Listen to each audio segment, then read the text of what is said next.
کسی نے ایک سوال کیا تھا خواتین میں سے، استخارہ کیا ہے،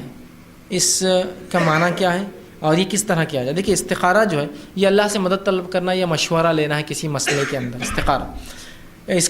کا کس طرح کیا ہے؟ تو استخارہ کا طریقہ یہ ہے کہ آپ جو ہے 2 رکعت نفل نماز پڑھیں اور نماز میں قاعدے کے اندر جو تحیات اور درود ہوتا ہے اس کے بعد دعا معصورہ، اس کے بعد ایک دعا آتی ہے استخارہ کی دعا، وہ دعا آپ کو اس میں کرنا ہے۔ اگر آپ کو وہ دعا یاد نہیں ہے تو نماز پڑھ لیجیے اور نماز کے بعد وہ دعا پڑھ سکتے ہیں۔ اس کے لیے کوئی دن رات کی قید نہیں ہے، کوئی سونے اور جاگنے کی قید نہیں ہے، کوئی عشاء اور فجر کی قید نہیں ہے۔ آپ استخارہ کی نماز کبھی بھی پڑھ سکتے ہیں، اس کے بعد وہ دعا کیجیے، اللہ کے سامنے مسئلہ رکھیے، اللہ اس کا جواب دیتا ہے۔ جواب خواب کی شکل میں آ سکتا ہے، ممکن ہے، جواب دل میں کسی بات کی شکل میں آ سکتا ہے کہ آپ کا دل گوارا کرے کہ یہ چیز لے لوں، جواب حالات سے آپ کو پتہ چل سکتا ہے، خبر آگے کی فلاں چیز میں نقصان ہو رہا۔ تو استخارہ کا جواب اللہ تعالیٰ دل میں بات ڈال کر، حالات اور ماحول معاشرے سے اور جو ہے خواب کے ذریعے بتا سکتا ہے۔ لیکن استخارہ حلال چیز پر ہونا چاہیے، جائز چیزوں پر نہیں۔ تو میں استخارہ کروں کہ شراب پیوں نہیں پیوں، یہ نہیں ہو سکتا، اس لیے کہ اولاً حرام ہے، حرام چیزوں پہ استخارہ نہیں۔ یہاں کہ اللہ کا مشورہ ہوں، اللہ نے اعلان کر دیا جس چیز کا حرام، سگریٹ پینے میں استخارہ کر لیتا ہوں میں، یہ ہو ہی نہیں سکتا استخارہ، اس لیے کہ استخارہ حلال چیزوں میں ہوگا کہ میں کروں یا نہ کروں۔ اور پھر استخارہ کا جب جواب آ جائے تو اچھا، یہ جواب کوئی ضروری نہیں ہے کہ استخارہ میں آئے، آپ 1 بار کیجیے، 2 بار کیجیے، 3 بار، 10 بار کیجیے، نہیں ہم نے کر لی 1 بار جواب نہیں آیا تو کیا ہوا، آپ بار بار کیجیے، بار بار کیجیے، ٹھیک۔ تو استخارہ کے لیے 2 رکعت نفل نماز، اس کے بعد اس کی دعا ہے، اس کے بعد اللہ جو ہے آپ کے دل میں، اور ضروری نہیں 1 بار، کئی بار کرنے کے بعد بھی کبھی کبھار آپ کو جواب آئے، کبھی کئی بار کرنے سے بھی نہ آئیں گے، تھوڑے دن چھوڑ دیجیے، پھر کیجیے اس کے بعد،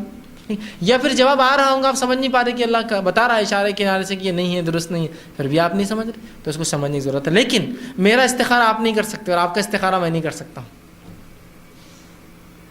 اور کچھ تو ایسے ہوتے ہیں جو آن لائن استخارہ کر رہے ہیں اور بالکل جبھی جواب آ جا رہا، آپ بول رہے جناب میرا مسئلہ یہ ہے، تو بولتے اچھا 1-2 منٹ، اور جبھی جواب دے رہے ہو، مطلب میرا استخارہ ایک تو وہ کر رہے ہیں اور وہ جواب دے رہے۔ دیکھیں استخارہ وہ کریں گا جو فرسٹ پارٹی ہے جس کا مسئلہ ہے، جیسا نکاح ہو گیا، تجارت ہو گیا، معاملات ہو گیا، لین دین ہو گیا، دو یا نہ دو اس کو ادھار، یہ چیزوں میں آپ پہلے تو معلومات لے لی آپ نے سب سے، کیا یہ آدمی اچھا سب ہے، واپس بھی دیتا ہے، پھر اللہ سے پھر بھی سوچتا ہوں بس استخارہ کر لیتا ہوں، اس آدمی کو جاب پہ رکھوں نہ رکھوں، لوگوں نے تو کہہ دیا اچھا ہے، دھوکے باز نہیں ہے، رہتا بھی ہے، پھر بھی استخارہ کر لیتا ہوں، یہ ایک الگ، پھر آپ نے استخارہ کیا اور پھر آگے آپ ڈیسیجن اس میں وہ لے سکتے ہیں، ٹھیک۔ دوسرے لیکن نہیں کر سکتے ہیں، وہ اس کے لیے اچھا ہے نہیں وہ بتائے جائیں گے، یا کوئی مشترکہ کام ہے، پوری فیملی کوئی کام کرنا چاہ رہی ہے، سب استخارہ کر سکتے ہیں پھر، لیکن ایک کام جس میں اس کا کوئی انوالومنٹ ہی نہیں ہو، کیسا میرا استخارہ کریں گے؟ اچھا، اور بیٹھے بیٹھے جواب دے دیتے ہو، ایسے کیسے ان کے دل میں اتنی باتیں آ جاتی ہیں، نہیں آپ کے لیے درست نہیں آپ کے لیے صحیح نہیں، بھائی تیرے لیے درست تو صحیح نہیں ہوگا، ہمارے لیے تھوڑی ہو، ہمارا تو میں کروں گا، یا جو لوگ ڈائریکٹ انوالو ہوئے اس مسئلے میں وہ کریں گے۔ ایسا شادی کرنے کا ارادہ ہے کہ انسان کا، تو وہ اپنے لیے کرے لڑکی اچھی ہے نہیں، ماں کر سکتی کہ بہو اچھی ہے نہیں، باپ کر سکتے یہ بہو اچھی ہے نہیں، لڑکی گھر والے کر سکتے یہ لڑکا اچھا ہے نہیں، وہ استخارہ ہو سکتا ہے، دنیا میں معاملہ تو سب دیکھ لیے، لیکن اندرونی تو اللہ کو پتا تھا، استخارہ کریے آپ۔ لیکن کوئی تیسرا آدمی کیسا استخارہ کرے گا اس کے لیے اچھا ہے نہیں ہے، ٹھیک ہے۔ تو یہ سب جو ہے لوگ جنوں کے اور شیاطین کے ذریعے کرتے ہیں، فائل کھولتے ہیں، یہ درست نہیں، بلکہ استخارہ آپ خود کیجیے اور اس کا جواب آتا ہے۔ لیکن بہت سے لوگ بولتے ہیں استخارہ کرنے کے بعد سو جانا تو رات میں ہری جھنڈی آتی، سفید جھنڈی آتی، لال جھنڈی آتی، یہ سب تو بالکل بے بنیاد، بے دلیل، بے سند، اور یہ جھنڈے ونڈے جو ہے ہرے لال پیلے نیلے یہ دنیا کی علامتیں ہیں۔ استخارہ کا جواب کیسے ہری جھنڈی اور لال جھنڈی اور سفید جھنڈی سے آئیں گا؟ سفید بولے تو رک جاؤ، لال بولے تو کرو، سفید بولے تو رک جاؤ، ہری بولے تو کرو۔ میں نے کہا یہ تو دنیاوی علامت ہے بھائی،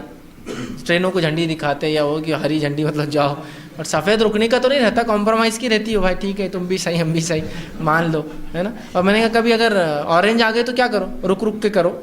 اورنج لائٹ آتا مطلب رک جاؤ، اب لال آنے والا ہے، اور ادا آ گئے تو کیا کرنا، پھر کیا سمجھنا اس کو، خطرہ ہے، ایمبولینس کی نشانی ہے، مطلب ایمبولینس میں میڈیکل، اس میں ایسا کچھ بھی نہیں، یاد رکھیے اللہ اس خواب کے ذریعے، دل میں بات کے ذریعے، یہ حالات کے ذریعے بتاتا ہے۔